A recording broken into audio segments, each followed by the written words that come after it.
আজকে আলোচনা করব বাঙালিদের দুটি সমস্যা নিয়ে, সফল মানুষ দেখলে হিংসা করা এবং ব্যর্থ মানুষ দেখলে হাসি ঠাট্টা করা।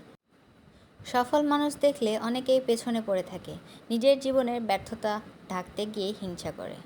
আর ব্যর্থ মানুষ দেখলেই তাকে সাহস না দিয়ে, সমবেদনা না দিয়ে উপহাস করে, যেন তার ব্যর্থতা দেখিয়ে জীবনের শ্রেষ্ঠত্ব প্রমাণ করতে চায়। যার ফলে অনেক মানুষই উন্নতির শীর্ষে যেতে পারে না। তাই আমাদের সবসময় উচিত যে ব্যর্থ মানুষ দেখলে তাদেরকে সমবেদনা জানানো এবং তাদেরকে সাহস দেওয়া যে তোমরাও কিছু করতে পারবে। আর সফল মানুষকে কখনোই হিংসা করা উচিত না। কিঞ্চিত পরিমাণে হিংসা থাকলে তুমি কখনোই ভালো মানুষ হতে পারবে না। ভালো মানুষ হওয়ার প্রথম শর্তে তুমি কখনো কাউকে হিংসা করতে পারবে না। আর আল্লাহ তাআলা হিংসাকারীকেও পছন্দ করে না।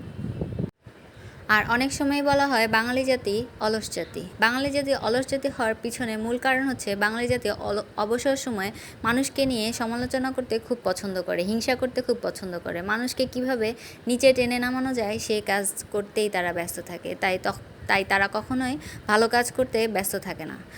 বাঙালি জাতিকে আরও উন্নতির শীর্ষে যেতে হলে তাহলে সবসময় তাদেরকে মনে রাখতে হবে যে সফল হতে হলে পরিশ্রম দিয়েই সফল হতে হবে, কারো সমালোচনা দিয়ে নয়।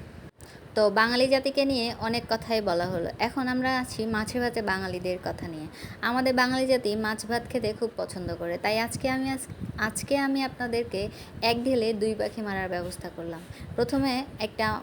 প্রথমে কয়েক পিস মাছ রান্না করে নিয়েছিল আমার আম্মু।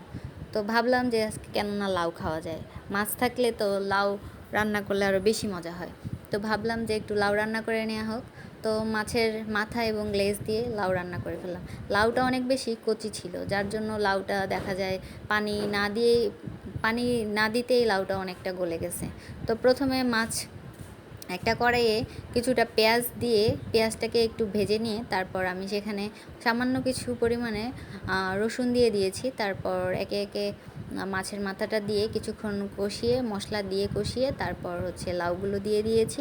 লাউগুলো যখন দিয়ে দিলাম তারপর কিছুক্ষণ কষাই নেওয়ার পর লাউটাতে আমি কিছু পানি অ্যাড করে দিয়েছি। তারপর শেষের দিকে একটু কাঁচামরিচ অ্যাড করে দিয়েছি।